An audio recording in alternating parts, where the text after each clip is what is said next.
지난 4.7 재보선 이후 2030 표심이 여권에서 돌아섰다는 분석이 나왔었죠. 그래서인지 여권 대선 주자들이 청년층 공략에 공을 들이고 있습니다. 정책들도 하나둘 선보이기 시작했는데 많게는 1억 원까지 청년들에게 현금을 지원하는 방안도 나왔습니다. 야당에서는 포퓰리즘이라며 딱지 붙이기에 나섰는데요. 관련 논란을 조익신 반장이 정리해봤습니다.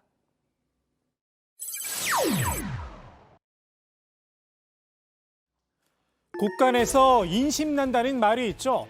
표심도 별반 다르지 않다고 생각한 듯합니다. 여권 대선 주자들 잇따라 통큰 공약을 내놓고 있습니다. 타깃은 하나같이 청년들입니다.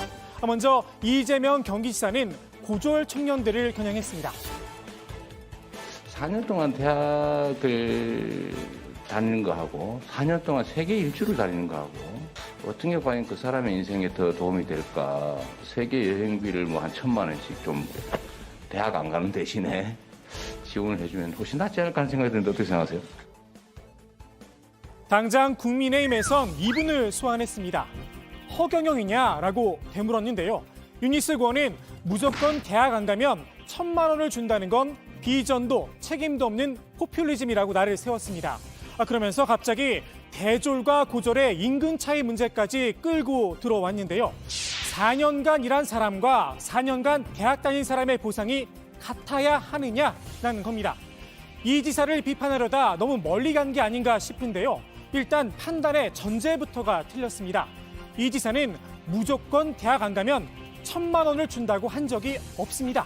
이 지사의 말 좀 더 자세히 들여다볼까요?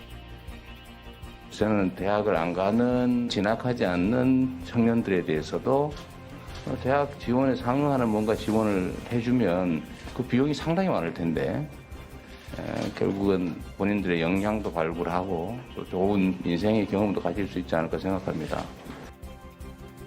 정부가 대학생들에게 세금으로 지원하는 것처럼 대학 대신 다른 길을 선택한 청년들에게도 정부가 지원을 좀 해주자는 게 핵심입니다. 세계 여행은 그 예로 든 겁니다.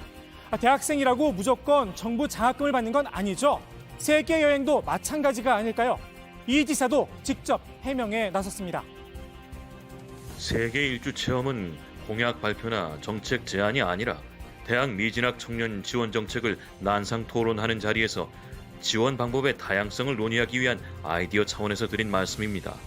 지역을 왜곡해 본질을 조작한 정치적 공격에 유감을 표합니다. 이낙연 전 대표는 20대 남심, 특히 군심을 타깃으로 삼았습니다. 군 전역자들에게 3,000만 원씩을 주자는 겁니다. 군 가산점은 위헌 판결을 받았죠. 그 대신 돈으로 보상을 해주자는 제안입니다. 그런데 문제는 역시 재원입니다. 군 장병들 아직 최저임금도 보장받지 못하고 있는 게 현실이죠. 올해 21년 병장급여 60만 8,500원을 최저임금 8,720원으로 이렇게 계산해 보니까 하루에 2.3시간의 시급만 지급하는 꼴이더라고요. 장관님, 20대 청년들에 대한 국가의 노동 착취가 아니냐는 그런 비판이 있습니다. 어떻게 생각하십니까? 병 봉급 추가 인상이 필요한데요. 다만 이제 국가 재정 여건 등을 종합적으로 좀 고려해 볼 필요가 있어서 관계부처와 협의를 더 해나가도록 그렇게 하겠습니다. 재정 여건 때문에 이른바 애국페이 문제도 아직 해결이 안 됐는데 군 전역자들에게 3,000만 원씩을 지급한다라. 이 전 대표 뭔가 숨겨둔 묘수라도 있나 싶습니다. 정세균 전 총리는 20살이 되는 모든 청년에게 기본 자산 1억 원씩을 주자고 제안을 했습니다. 지금 청년들이 너무 아프죠. 그래서 그 청년들이 희망을 갖고 일을 할 수 있는 그런 방안이 없을까. 이른바 기본 자산제인데요. 이 지사의 기본 소득제에 맞설 카드로 삼은 듯 싶습니다. 그런데 이 기본 자산제, 때 아닌 원조 논쟁이 벌어졌습니다. 역시 대선 도전을 준비 중이죠. 김두관 의원이 내 공약이다, 이 일을 제기하고 나선 건데요. 이미 지난해 10월부터 기본 자산제 도입을 꾸준히 주장해 왔다는 겁니다. 정 전 총리도 반박 입장을 냈습니다. 김 의원이 아니라 프랑스 경제학자 피케티의 주장에서 착안했을 뿐이라고 말입니다. 그런데 이게 원조를 따질 일인가 싶습니다. 지난 총선 당시 정의당의 1호 공약, 바로 기본 자산제였습니다. 만 20세가 되는 모든 청년에게 각 3천만 원의 출발 자산을 국가가 제공하고 양육시설 퇴소자 등 부모 없는 청년에게는 최고 5천만 원까지 기초 자산을 지급하는 방안입니다. 소득 격차보다 훨씬 더 구조적이고 심각한 불평등의 대물림을 완화하고자 합니다. 심지어 국민의힘 일부에서도 거론이 됐던 정책입니다. 더 이상 기본소득의 옳고 그름에 대해서 논쟁을 할 것이 아니라 기본소득, 나아가서 기본자산까지도 어떻게 공동체 전 구성원이 비슷한 그 출발선에 설 수 있도록 하느냐. 원조를 따지기보단 누가 좀 더 구체적인 청사진을 만들어 국민들의 동의를 얻어내느냐가 관건이 아닌가 합니다. 여당 대선 주자들이 내놓은 현금성 정책들, 새로운 복지인지 아니면 포퓰리즘인지 따져볼 필요는 있겠죠. 진지한 논의와 토론이 필요한 듯한데요. 그러기 위해서라도 허경영 대표는 그만 좀 소환했으면 하는 바람입니다. 누구든 이런 입장에 몰릴 수 있습니다. 나경영이십니까 아니십니까? 저는 미래 세대를 위해서라면 예. 나경영 돼도 좋다고 생각합니다. 제가 2기가 되면 더 드리고 싶습니다.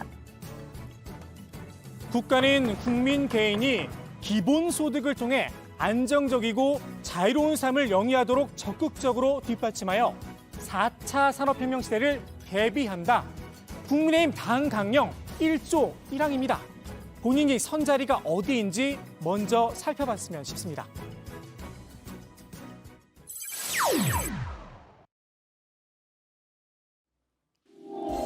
차렷 자세로 뻣뻣하게 정면을 응시하고 있는 이 두 사람, 정의용 외교부 장관과 모태기 도시미스 일본 외상입니다. 영국 런던에서 열린 G7회의를 계기로 만남을 가졌는데요. 양국 외교장상이 만난 건 지난해 2월 독일 미넨 회담 이후 1년 3개월 만입니다.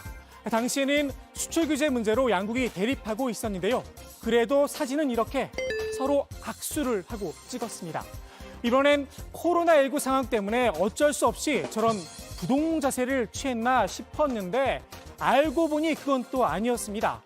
토니 블링컨 미국 국무부 장관에게 다가가 반갑게 팔꿈치 인사를 하는 사람, 모태기 외상입니다.